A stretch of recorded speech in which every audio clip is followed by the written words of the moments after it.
Now, for different reasons, the size of Nigeria's government has been a topic of debate lately. Some say Nigeria runs the most expensive democracy in the world, while others argue that presumed duplication of roles had made the corridors of powers so crowded. In this report, correspondent Tijesu Adeoye weighs the debate for and against unicameral and bicameral legislation.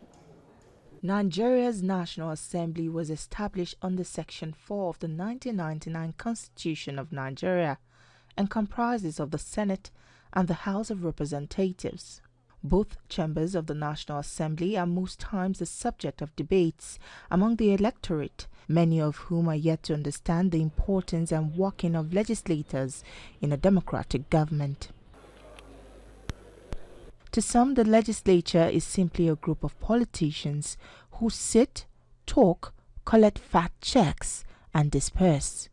But could this really be the case? Legislators play a central role in policy making, holding government accountable, and scrutinizing their decisions. So we have a problem. Nigeria runs a bicameral legislature, a choice that is considered too expensive by a section of the citizenry.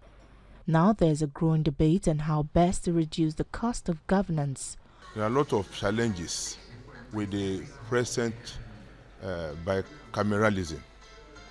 It embraces us to duplicate functions. It enables us to spend money doubly. And this has a grave implication on the economy. The issue is not because we run bicameral legislature and it's not needful. No, it is needful. But what we need to do is to handle it in a manner that whatever that comes out of our bicameral legislature should be something that is functional, that is competent enough to sustain the economy. But members of the National Assembly do not consider a unicameral legislature a viable option. These, they believe, would result in a large number of Nigerian people being underrepresented as it concerns topical issues.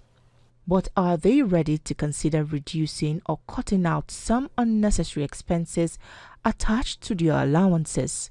If you look at the qualification for membership, it is clearly envisaged that the younger people will populate the House of Representatives. There could be some issues, some judgments they will make, which will require that the much older, better temperamental people and so on, they'll be able to calm down those, moderate those views when it comes to the Senate. The call for unicameral legislation is born out of, with respect, lack of understanding of even what is the cause of the challenge of cost of governance in Nigeria. Issue of cost of governance should be looked not from myopic perspective and even without understanding of the basis of adoption of unicameral legislation in Nigeria. The basis of adoption of unicameral legislation is because of the diverse nature and multicultural nature of our society. And the bicameral legislator is able to address two things: the issue of population, at the same time the issue of equal representation. It has been 60 years of nationhood for Nigeria, and Nigerians are critically praising the journey so far, with the hurdles and breakthroughs along the way. The legislature is also under the spotlight as citizens try to make comparisons between a bicameral legislature and a unicameral legislature to determine which one can better provide the much talked about dividends of democracy. Tijesu Adeoye, TVC News, Abuja.